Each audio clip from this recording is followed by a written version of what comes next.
O telefone tocou cedo demais. Olhei para a tela, semicerrada de sono, tentando entender por que minha mãe estaria ligando àquela hora. Normalmente ela manda mensagem primeiro. Tá acordada? Mas hoje, nada. Apenas o nome dela iluminando a tela como um aviso. Deveria ter percebido naquele momento que algo estava errado, mas estava sonolenta demais para notar. Atendi com um alô? Preguiçoso, esperando ouvir sua voz alegre de sempre perguntando se eu tinha verificado as confirmações de presença no casamento ou se tinha confirmado a degustação final do bolo. Em vez disso, sua voz chegou como água gelada. Você está fora, Leila. A família do Marcos não te quer. Assim, diretamente. Sem bom dia. Sem amenizar o golpe. Apenas 8 palavras que despedaçaram a vida que eu pensava ter. Sentei na cama tão rápido que minha cabeça girou, meu estômago afundando como se estivesse em uma montanha russa. Do que você está falando? Consegui dizer, minha voz mal funcionando. Mas eu já sabia. De alguma forma, naquele momento, eu já sabia que tudo estava acabado. 2 meses antes do que deveria ser o dia mais feliz da minha vida, e minha própria mãe estava ligando para dizer que eu não era desejada, nem pela família dele, nem por ele. Ela suspirou do outro lado da linha, e eu podia imaginá-la sentada à mesa da cozinha, provavelmente ainda de roupão, com aquela caneca azul de cerâmica cheia de café à sua frente. Eles me ligaram ontem à noite, continuou com uma voz distante como se estivesse lendo uma lista de compras em vez de destruir meu mundo. Disseram que você não tem o perfil certo para ser esposa, que você não combina com os valores da família deles. Ela fez uma pausa e ouvia dar um gole em alguma coisa. Provavelmente aquele café. Tentei conversar com eles, mas estavam decididos. Outra pausa. Sinto muito, querida. Mas ela não parecia sentir muito. Parecia resignada, talvez até um pouco aliviada. Foi quando algo frio se instalou no meu peito. Minha própria mãe não estava lutando por mim. Estava apenas transmitindo a mensagem, como uma espécie de serviço de telegrama familiar. Fiquei sentada na minha cama, ainda quente do sono, olhando para a pasta do casamento na mesa de cabeceira. Aquela com todos os recibos cuidadosamente organizados, contratos, amostras de cores e anotações de degustação. Aquela que representava milhares de reais. Meus milhares de reais. A constatação me atingiu como um golpe físico. Eles estavam me cortando, mas tinham deixado eu pagar por tudo. Desliguei sem dizer adeus. Minhas mãos tremiam tanto que quase deixei o telefone cair. Por alguns minutos, fiquei ali sentada, olhando para a parede, para a foto emoldurada de noivado que Marcos e eu tínhamos tirado no outono passado. O braço dele ao redor da minha cintura, ambos sorrindo para a câmera como se soubéssemos exatamente o que nosso futuro reservava. Que piada! Arrastei-me para fora da cama e fui direto para minha escrivaninha, abrindo a gaveta onde guardava todos os recibos de pagamento do casamento. Um por um, coloquei-os na mesa. Sinal do local. Min, R$200. Buffet, 200 reais. Fotógrafo, R$800. DJ, R$600. Flores, R$750. E as alianças? Meu Deus, as alianças. R$200 pelo par, incluindo a dele. Todos com minha assinatura. Todos da minha conta bancária. Mais de 6.000 euros no total. E isso nem contando as coisas menores. O entorpecimento começou a desaparecer, substituído por algo quente e feio se formando no meu estômago. Eu tinha trabalhado em turnos duplos no hospital por meses para pagar esse casamento. Peguei fins de semana extras, feriados, plantões noturnos que ninguém queria.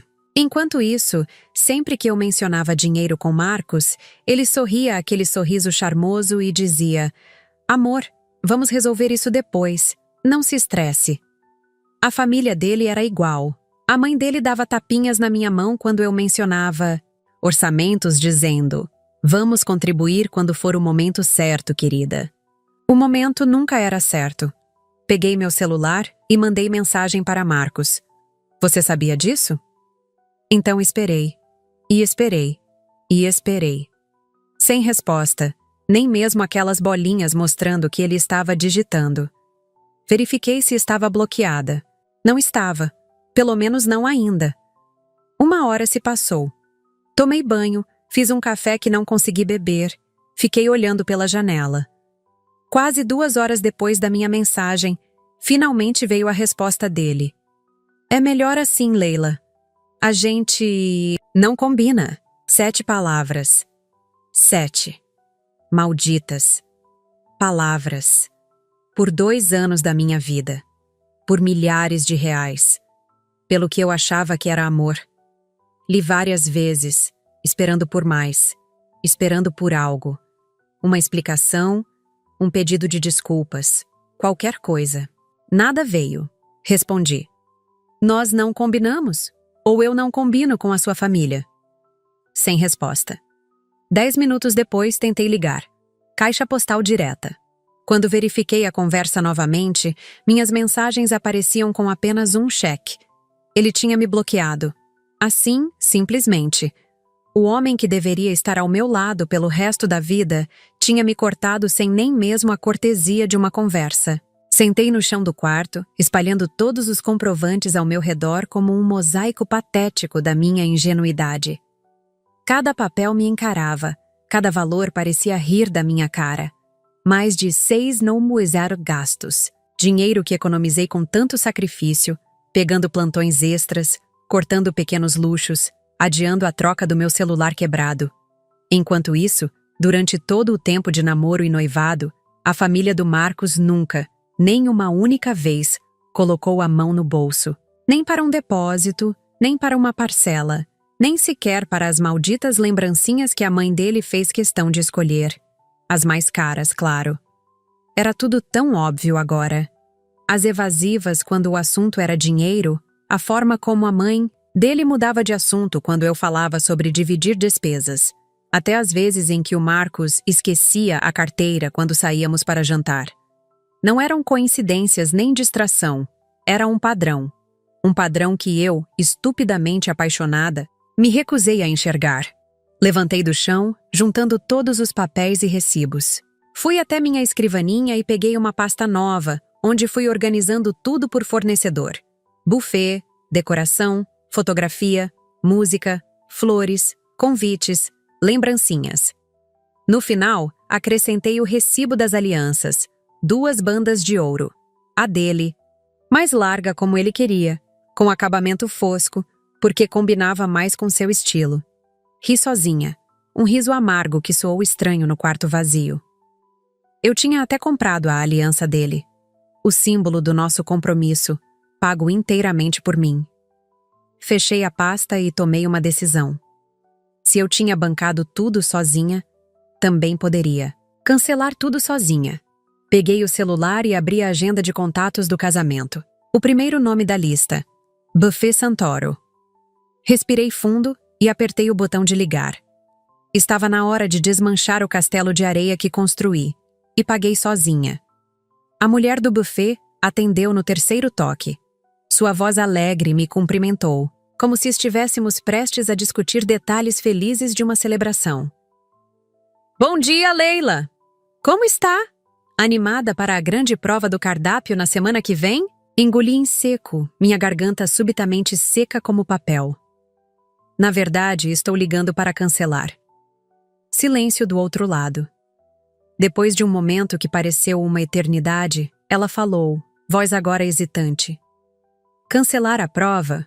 Podemos remarcar para outro dia que seja melhor para vocês. Fechei os olhos, apertando a pasta de recibos contra o peito como um escudo. Não, senhora Mariana. Cancelar tudo. O casamento não vai mais acontecer. Mais silêncio, seguido por um suspiro de surpresa. Mas, querida, o pagamento já foi feito. Está tudo reservado, ingredientes encomendados. Cortei-a, surpreendendo a mim mesma com a firmeza na minha voz. Fui eu quem pagou, e estou pedindo reembolso. Sei que há uma multa por cancelamento. Está no contrato. Estou disposta a pagar a porcentagem. Ouvi o som de papéis sendo remexidos. Provavelmente ela consultando o contrato. Preciso falar com o Marcos também. Ela disse depois de um momento. Ele é o outro contratante. Foi aí que percebi. Meu nome estava em todos os contratos. Só o meu. Marcos nunca tinha assinado. Nada. Nunca tinha se comprometido legalmente com nenhum aspecto do nosso casamento. Na verdade, não. Respondi, pegando o contrato do buffet da pasta. Se a senhora olhar o documento, verá que o único nome no contrato é o meu. O único CPF é o meu. O único pagamento registrado veio da minha conta. Ela ficou em silêncio novamente, claramente verificando. Oh! Foi tudo o que conseguiu dizer depois de um momento. Eu não tinha percebido isso. Claro que não tinha. Ninguém tinha. Nem eu mesma, até agora. Então, continuei, minha voz mais firme do que me sentia por dentro. Como procedemos? Com o cancelamento e reembolso? Enquanto ela explicava o processo, comecei a fazer anotações. Este seria apenas o primeiro de muitos telefonemas semelhantes hoje. E com cada ligação, eu iria desmontar, peça por peça, o casamento que não aconteceria mais. Depois do buffet, liguei para o fotógrafo.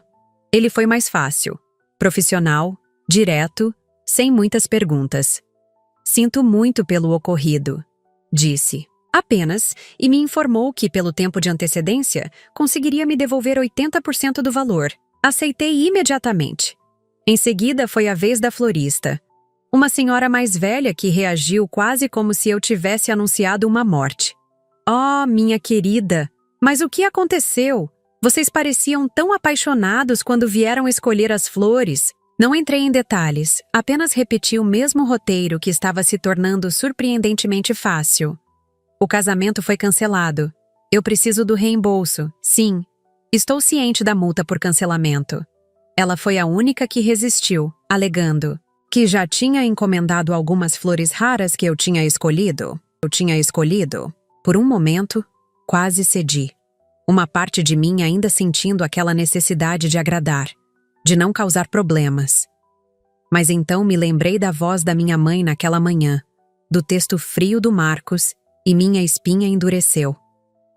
Sinto muito, mas o contrato prevê cancelamento. Estou respeitando todos os termos.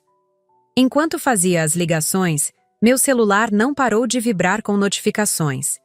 Mensagens das minhas amigas, perguntas da minha prima que seria madrinha, até mesmo uma mensagem confusa da minha mãe perguntando se eu não estava exagerando. Ignorei todas. Estava em uma missão, metódica e focada, como se estivesse em modo automático. DJ, decoração, maquiagem, cabeleireiro, locação das cadeiras, cerimonialista. Cada ligação me trazia uma estranha combinação de vergonha e alívio. Algumas pessoas pareciam genuinamente consternadas por mim. Outras, claramente irritadas com o transtorno. Mas a cada contrato cancelado, cada valor de reembolso anotado, mesmo os parciais, eu sentia um peso sendo retirado dos meus ombros. No final da manhã, tinha conseguido garantir o retorno de quase 4.000 reais dos 6.000 irás gastos. Alguns fornecedores se agarraram às cláusulas de cancelamento para reter mais do que achei justo, mas naquele momento, qualquer dinheiro que conseguisse recuperar parecia uma vitória. Olhei para o relógio. Nem meio-dia ainda, e eu já tinha desfeito metade dos preparativos que tinha levado meses para organizar. Com as ligações principais feitas, sentei na minha cama e me permiti um momento para respirar. Meu celular continuava vibrando incessantemente. Finalmente decidi verificar as mensagens. Havia mais de 30 notificações. Algumas delas, surpreendentemente, do grupo da família do Marcos no WhatsApp, do qual eu ainda fazia parte. Curiosa, abri primeiro essas. A sogra, que nunca chegou a ser, tinha enviado um áudio longo, aparentemente direcionado a todos menos a mim, onde dizia: "Gente, por favor, ninguém comente com a Leila ainda. Estamos tentando encontrar um jeito mais delicado de explicar a situação. O Marcos está muito abalado. Ri sozinha. Delicado? Abalado? Depois de me bloquearem sem explicação, depois de mandarem minha própria mãe dar a notícia como se fosse uma demissão corporativa? Scrollei mais para baixo e vi que a irmã dele, Renata, tinha enviado uma mensagem mais recente. Alguém conseguiu falar com a Leila? Parece que ela está cancelando as coisas do casamento. Então eles já sabiam. Os fornecedores já estavam ligando para eles, confusos com os cancelamentos repentinos. Saí do grupo sem dizer uma palavra e abri meu Instagram. Sem pensar muito, publiquei uma foto simples, a pasta de recibos que eu tinha organizado com a legenda "Cancelado". Sem noiva, sem festa, nada mais, nenhuma explicação, nenhum nome mencionado. Apenas aquelas 5 palavras que diziam tudo e nada ao mesmo tempo. Desliguei as notificações e fui tomar um banho.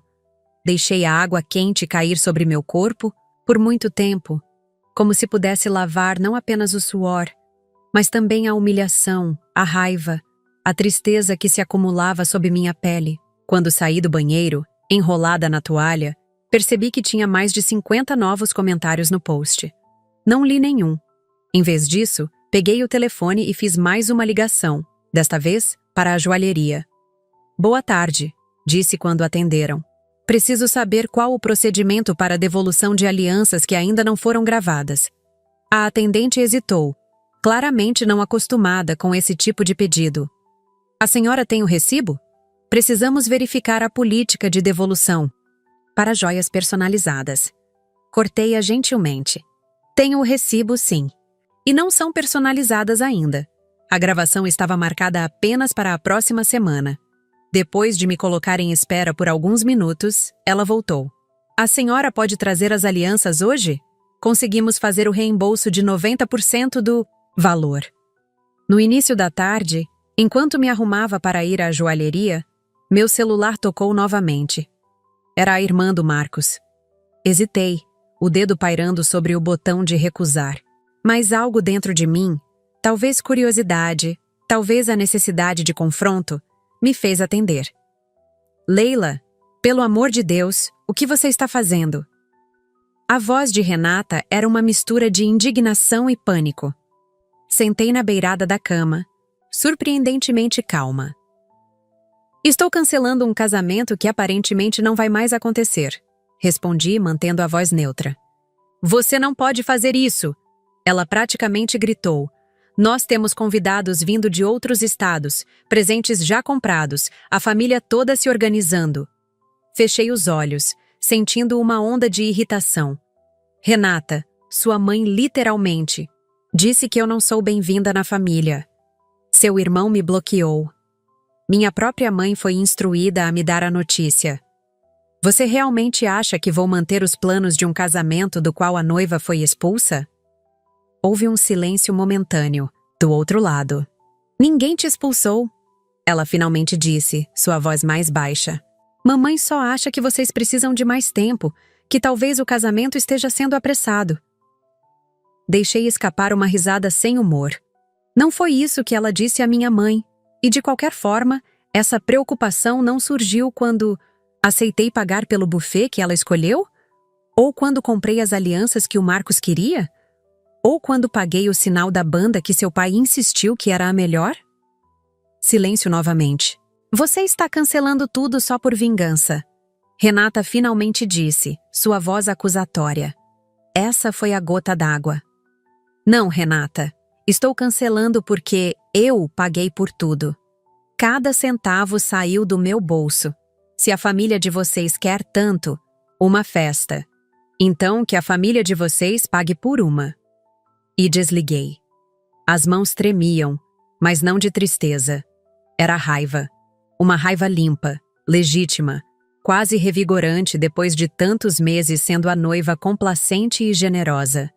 Terminei de me vestir, peguei as alianças da gaveta do criado mudo e coloquei na bolsa. Era hora de recuperar pelo menos parte do que era meu. A joalheria ficava no shopping, um lugar que eu normalmente evitaria em um dia como aquele. Muito público, muito exposto. Mas não tinha escolha. No caminho, recebi uma ligação da minha mãe. Hesitei, ainda magoada com sua participação naquela farsa, mas acabei atendendo. Onde você está? Ela perguntou sem preâmbulos. Estou indo devolver as alianças, respondi secamente. Ouvi-a suspirar pesadamente. Filha, acho que você está sendo precipitada. A mãe do Marcos me ligou, agora há pouco totalmente transtornada. Disse que você está cancelando tudo, que está causando um escândalo desnecessário que... Interrompia, incapaz de conter minha indignação. Um escândalo desnecessário? Ela te liga de manhã cedo para me eliminar da família como quem cancela uma entrega de supermercado e agora está preocupada com escândalo? Entrei no shopping, caminhando rapidamente para evitar olhares curiosos. O que ela esperava, mãe? Que eu mantivesse tudo funcionando para a festa acontecer sem mim? Leila, tente entender. Minha mãe começou, mas eu já não conseguia mais ouvir aquele tipo de apaziguamento. Entender o quê? Que fui usada? Que paguei por uma festa para pessoas que nem me respeitam? Ou devo entender como minha própria mãe ficou do lado deles em vez do meu? Ela ficou em silêncio por um momento. Eu não estou do lado deles, disse. Finalmente, sua voz pequena. Só acho que você poderia resolver isso de forma mais... discreta. Parei no meio do corredor do shopping, ignorando as pessoas que desviavam irritadas ao redor. Discreta. Você quer que eu seja rejeitada discretamente. Que eu aceite a humilhação em silêncio como uma boa menina. Minha voz tremia agora. Sabe o que é mais triste, mãe? Que você, assim como eles, nunca perguntou como eu estava. Me sentindo... Se eu estava bem depois de ter sido descartada como um objeto inconveniente. Não esperei sua resposta. Desliguei o telefone e entrei na joalheria. As alianças pesando na minha bolsa como pequenos pedaços de chumbo. A devolução das alianças foi surpreendentemente simples. O gerente da loja, um homem mais velho com olhos gentis, não fez perguntas. Quando expliquei que o casamento havia sido cancelado, apenas verificou os anéis, confirmou que estavam em perfeito estado, processou o reembolso e me desejou boa sorte. Foi quase anticlimático, todo o peso simbólico que aquelas alianças carregavam reduzido a uma simples transação comercial. O valor caiu na minha conta na hora. R$1.080. Menos do que paguei, mas ainda assim um alívio ver o dinheiro de volta. Saí da joalheria sentindo-me estranhamente leve. No caminho para a saída do shopping, passei pela loja onde tinha deixado meu vestido de noiva para os últimos ajustes. Parei na frente da vitrine, olhando para as manequins vestidas de branco. Eu deveria entrar, explicar a situação, talvez tentar vender o vestido para outra noiva mais sortuda. Mas não consegui. Não hoje. Aquela era uma ferida que ainda não estava pronta para ser tocada. Voltando para o carro, percebi que tinha 10 chamadas perdidas, 5 do Marcos, de um número diferente, e mais algumas da mãe dele e da minha mãe. Ignorei todas. Estava cansada, exausta até a medula dos meus ossos, como se tivesse corrido uma maratona. No caminho para casa, parei em um café que costumávamos frequentar, Marcos e eu. Era nosso lugar, onde ele tinha me pedido em casamento, inclusive. Sentei-me na mesma mesa daquele dia, pedi um café simples e fiquei observando as pessoas ao redor. Casais de mãos dadas, amigos rindo, uma senhora idosa sozinha lendo um livro. Vidas normais, continuando apesar de tudo. Meu telefone vibrou, mais uma vez. Era uma mensagem do Marcos. Preciso falar com você. Por favor, me liga. Estou desesperado. Era a primeira mensagem dele desde aquelas 7 palavras secas da manhã. Parte de mim queria atender. Queria ouvir o que ele tinha a dizer. Queria, estupidamente, que ele tivesse uma explicação mágica que fizesse tudo aquilo fazer sentido. Mas a outra parte, a parte que tinha passado o dia inteiro cancelando, nossa vida juntos, sabia melhor. Bloqueei o novo número sem responder. Cheguei em casa no final da tarde, exausta física e emocionalmente. A primeira coisa que fiz foi verificar meu e-mail. Mais confirmações de cancelamentos, algumas perguntas de fornecedores e também, surpreendentemente, uma notificação de depósito da florista. Ela tinha mudado de ideia e decidido me devolver 70% do valor, com uma pequena nota. Querida, espero que um dia você encontre alguém que mereça as flores que escolheu com tanto carinho. Aquele pequeno gesto de bondade quase me fez chorar pela primeira vez no dia. Percebi, com um misto de orgulho e tristeza, que não tinha derramado uma única lágrima ainda. Era como se meu corpo estivesse em modo de sobrevivência, focado apenas em resolver os problemas práticos, incapaz de processar a dor emocional. Sentei na minha cama e fiz as contas. Com todos os reembolsos que tinha conseguido até agora, mais os que estavam por vir, tinha recuperado cerca de 4.500 reais. Um prejuízo de menos 500 reais era significativo, mas não era nem de longe tão devastador quanto poderia ter sido se eu tivesse descoberto tudo isso na véspera do casamento. Estava prestes a deitar e tentar descansar quando minha campainha tocou insistentemente. Olhei pelo olho mágico e vi Marcos parado no corredor, parecendo abatido, o cabelo despenteado como ficava quando ele passava as mãos repetidamente por ele. Um tique nervoso que eu costumava achar adorável. Agora só parecia manipulador. Não abri. Ele bateu mais forte, chamando o meu nome. Leila, por favor. Eu sei que você está aí. Precisamos conversar. Encostei-me na porta, sentindo a madeira fria contra minhas costas, ouvindo sua voz suplicante, do outro lado. Foi um mal-entendido. Minha mãe não quis dizer aquilo. Nós podemos consertar tudo. Fechei os olhos, deixando suas palavras flutuarem ao meu redor sem penetrar. Depois de alguns minutos de súplicas sem resposta, ouvi-o suspirar pesadamente. Você não pode cancelar tudo assim, Leila. Há consequências. Há pessoas envolvidas. Minha família está arrasada. Uma risada curta e seca escapou dos meus lábios. Claro que estavam arrasados. A festa gratuita tinha acabado de ser cancelada. Não respondi. Eventualmente, ouvi seus passos se afastando pelo corredor e só então permiti que meu corpo escorregasse até o chão, as costas ainda contra a porta, como se precisasse daquele apoio para não desintegrar. A noite chegou, e com ela, uma estranha calmaria. O frenesi do dia, as ligações, os cancelamentos, as confrontações, tudo havia cessado, deixando apenas um silêncio opressivo no meu pequeno apartamento. Comi um macarrão instantâneo, sem realmente sentir o gosto, navegando mecanicamente pelas redes sociais no meu celular. Meu post sobre o cancelamento tinha dezenas de comentários, alguns de apoio, outros confusos, e alguns poucos hostis. Da família do Marcos, imagino. Não respondi a nenhum. Também tinha várias mensagens privadas, incluindo uma longa da minha melhor amiga, Carla, que seria minha madrinha. Estou chocada, ela escreveu. Por que você não me ligou? Estou indo aí agora. Respondi rapidamente, que preferia ficar sozinha naquela noite, que conversaríamos amanhã. Não tinha energia para explicar tudo de novo, para ver mais um rosto horrorizado, para ouvir mais consolos vazios. O silêncio foi interrompido pelo telefone às 22h43. Era um número que não reconheci, mas atendi mesmo assim, meio anestesiada. Leila? A voz da mãe do Marcos me pegou desprevenida. Quase desliguei imediatamente. Mas algo, curiosidade talvez, ou a necessidade de um fechamento, me fez continuar na linha. O que você quer? Perguntei, minha voz mais firme do que me sentia. Ela pigarreou, parecendo desconfortável.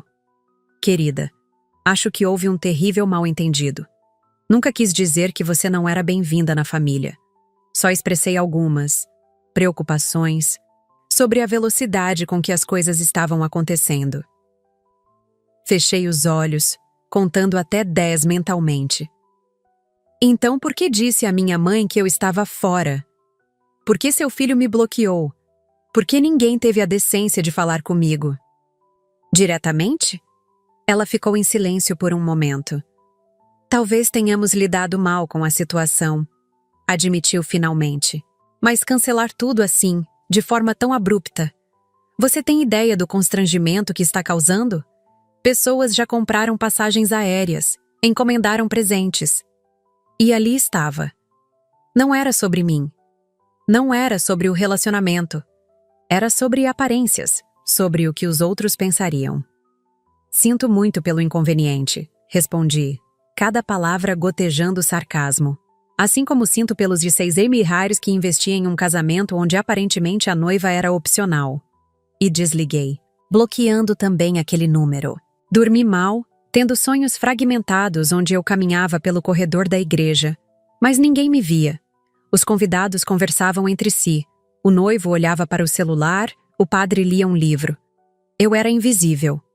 Acordei cedo, antes mesmo do sol, nascer completamente, com uma notificação de e-mail do salão de festas.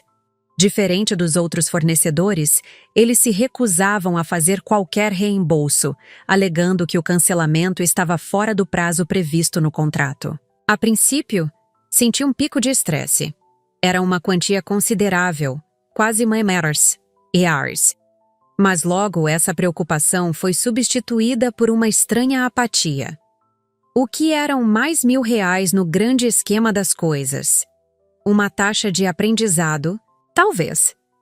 O preço de uma lição valiosa sobre as pessoas que eu pensava conhecer. Levantei-me, fiz café e sentei na pequena varanda do meu apartamento, observando a cidade acordar. A vida continuava, indiferente ao meu pequeno drama pessoal. Pessoas iam trabalhar, crianças iam para a escola, o mundo girava em seu eixo imperturbável. Meu telefone tocou. Carla, minha amiga, provavelmente preocupada depois da minha mensagem evasiva da noite anterior. Desta vez atendi. Estou indo aí, ela disse sem preâmbulos. Trago o café da manhã ou você já comeu?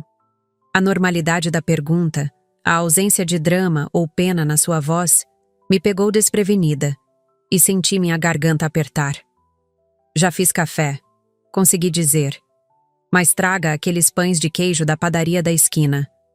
20 minutos depois, estávamos sentadas na minha sala, comendo pães de queijo ainda quentes. Carla me ouviu em silêncio enquanto eu contava tudo. A ligação da minha mãe, o texto frio do Marcos, os cancelamentos, o dinheiro perdido. Quando terminei, ela não ofereceu conselhos nem platitudes sobre como eu encontraria alguém melhor ou como tudo acontece por uma razão. Em vez disso, pegou seu celular e abriu o calendário. A viagem para a praia que iríamos fazer como seu despedida de solteira, ela disse. Vamos fazer de qualquer jeito. Só nós duas.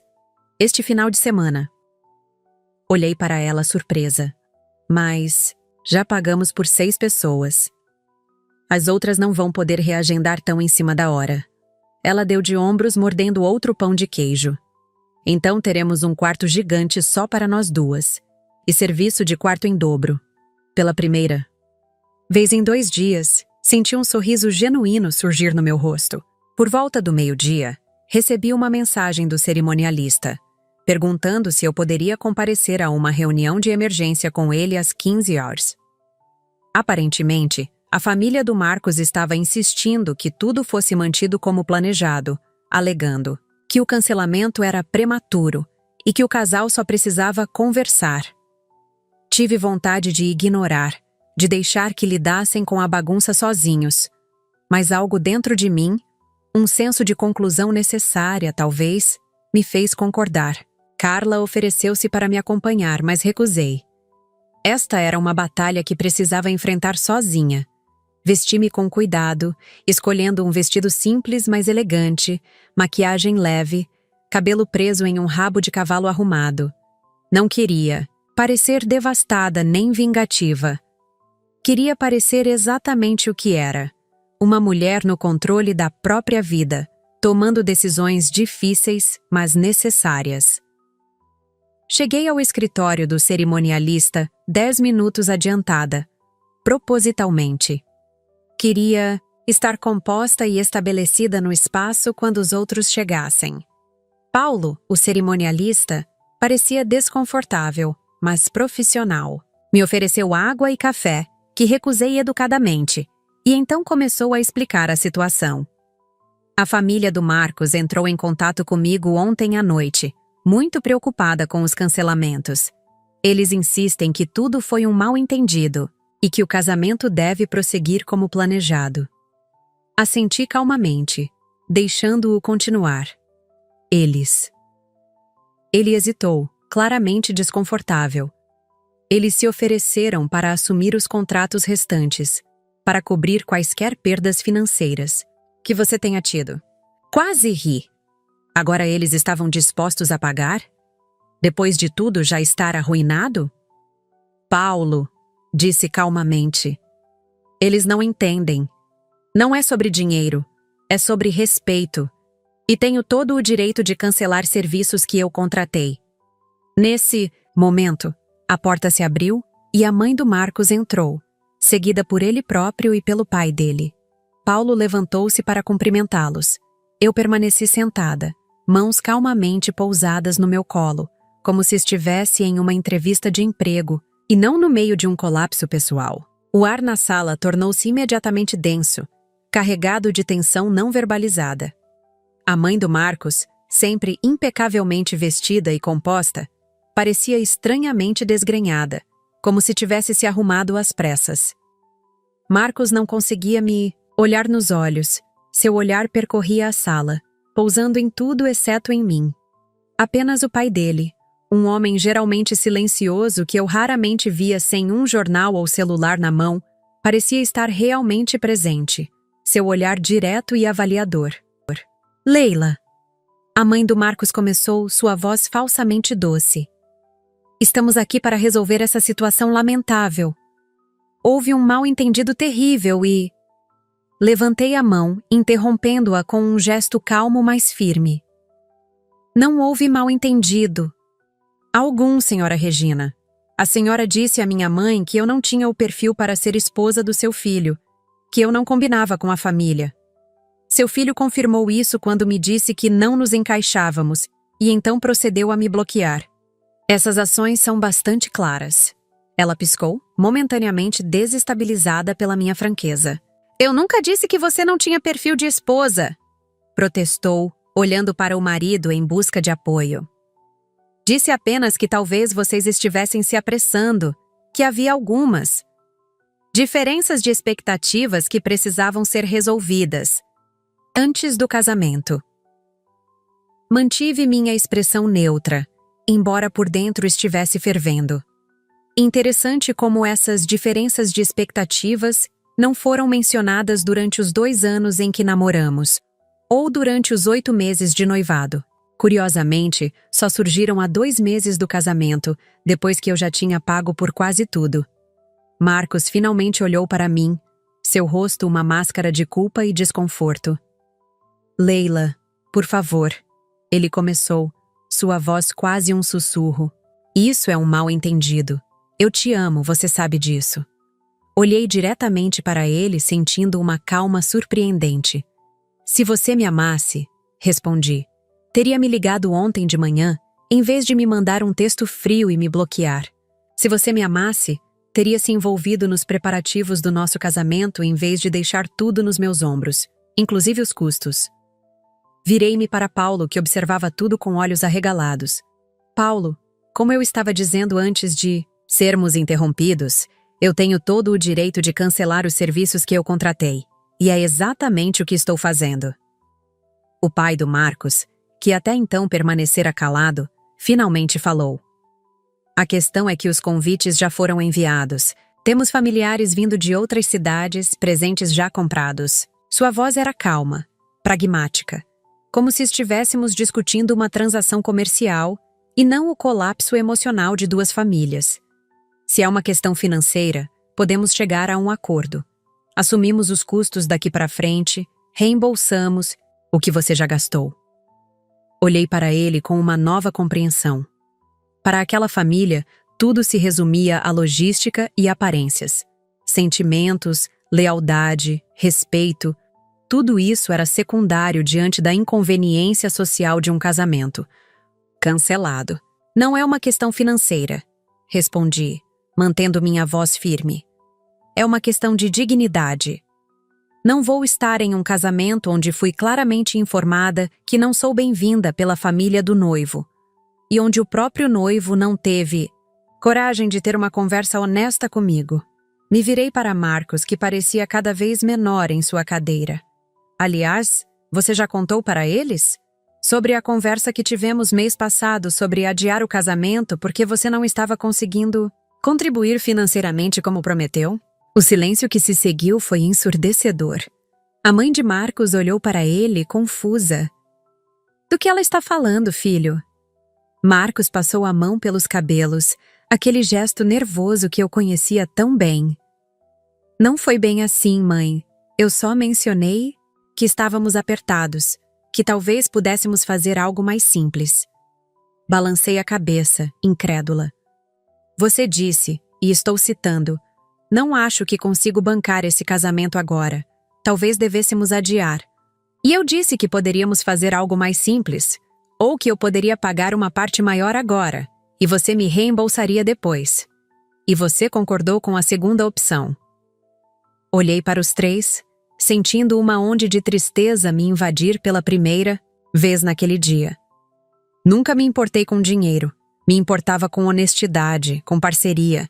Acreditei que estávamos construindo algo juntos, mas aparentemente eu estava construindo sozinha, enquanto vocês decidiam nos bastidores se eu era adequada ou não para fazer parte da família. Me levantei, pegando minha bolsa. Paulo, todos os contratos que estão no meu nome estão oficialmente cancelados. Qualquer comunicação futura deve ser feita por e-mail ou através do meu advogado, se necessário. E com isso, caminhei para a porta, sentindo 3 pares de olhos me seguindo em silêncio chocado. Saí do escritório do cerimonialista com passos firmes, mantendo a postura ereta até entrar no elevador. Só então, quando as portas se fecharam e me vi sozinha, permiti que meus ombros caíssem, que a exaustão finalmente me atingisse. Não eram nem 16 horas, mas parecia que um ano inteiro tinha se passado desde a ligação da minha mãe na manhã anterior. No caminho para casa, parei em uma praça, um lugar onde Marcos e eu costumávamos sentar nos domingos para tomar sorvete. Sentei em um banco vazio, observando as pessoas ao redor. Crianças brincando, idosos conversando, adolescentes de mãos dadas. Vidas normais, alheias ao fato de que o meu mundo havia implodido nas últimas 36 horas. Tirei o celular do bolso e vi várias notificações, mais mensagens de amigos preocupados, uma ligação perdida da minha mãe e, surpreendentemente, um e-mail do salão de festas. Abri este último, esperando mais resistência sobre o cancelamento. Em vez disso, encontrei uma nota formal informando que, após reconsideração, eles concordariam em um reembolso parcial devido às circunstâncias excepcionais. Aparentemente, a família do Marcos tinha ligado para eles também, provavelmente tentando assumir o contrato. Mas ao descobrir que meu nome era o único no documento, foram forçados a lidar comigo. Olhei para o céu, observando as nuvens se moverem lentamente, sentindo o sol da tarde na minha pele. Uma sensação estranha começou a se formar dentro de mim. Não exatamente alívio nem felicidade, mas algo parecido com paz. Uma clareza que não sentia há muito tempo. Percebi que nos últimos meses, talvez até anos, tinha me tornado menor para caber nas expectativas dos outros. Tinha aceitado migalhas de afeto, confundindo conveniência com amor. Tinha ignorado sinais de desrespeito, acreditando que minha tolerância era virtude. E tudo isso em nome de um futuro que, agora eu via, nunca teria sido feliz. Meu telefone vibrou novamente. Uma mensagem do Marcos. Precisamos conversar. Minha família está disposta a assumir todos os custos. Por favor, não jogue fora o que temos por causa de um mal-entendido. Olhei para a mensagem por um longo momento. Havia um tempo, não muito distante, em que essas palavras teriam me feito correr de volta para ele.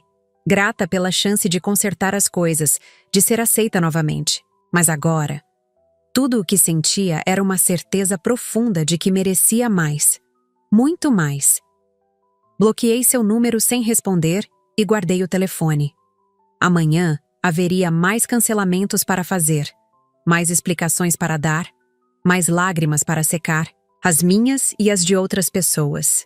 Mas hoje, naquele momento, estava em paz com o caos que tinha criado. Um caos necessário, um caos libertador. Uma semana se passou desde aquela manhã fatídica. 7 dias que pareceram simultaneamente uma eternidade e um piscar de olhos. Os reembolsos finalmente foram todos processados. Recuperei quase 80% do que tinha gasto, o que considerei uma vitória. Minha mãe e eu tivemos uma longa e difícil conversa, cheia de lágrimas e recriminações, mas também de um novo entendimento.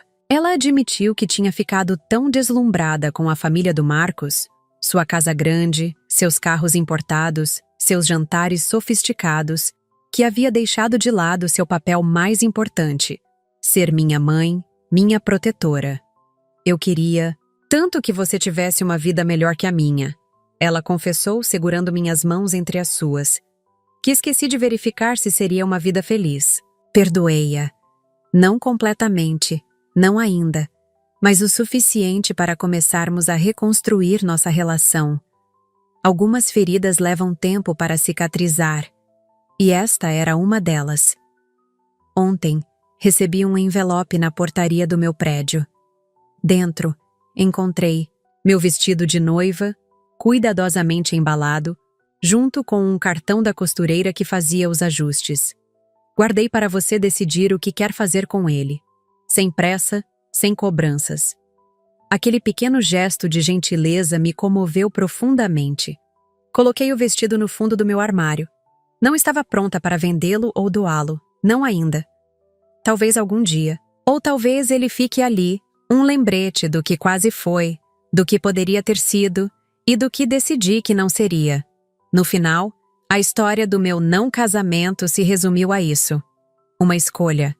A escolha de não me diminuir, de não aceitar menos do que mereço, de não confundir sacrifício com amor. Marcos tentou me ligar mais algumas vezes, de números diferentes. Eventualmente, parou. Ouvi dizer que a família dele inventou uma história sobre problemas de saúde que forçaram o adiamento da cerimônia. Deixei que mantivessem sua dignidade fictícia. Não precisava mais provar nada para ninguém. Hoje, sentada na varanda do apartamento à beira-mar que Carla e eu alugamos para o final de semana, o mesmo que seria minha despedida de solteira, olho para o horizonte infinito do oceano e sinto uma estranha gratidão. Gratidão pelo telefonema cruel que me acordou há uma semana, pelo texto frio que recebi depois, pela dor que me fez abrir os olhos. Sem aquela ligação, eu teria caminhado direto para uma vida de pequenas humilhações disfarçadas de amor. Em vez disso, estou aqui. Sozinha, mas inteira. Machucada, mas mais forte. Sem um casamento, mas com minha dignidade. E isso, descobri, vale muito mais do que qualquer festa. Qualquer festa.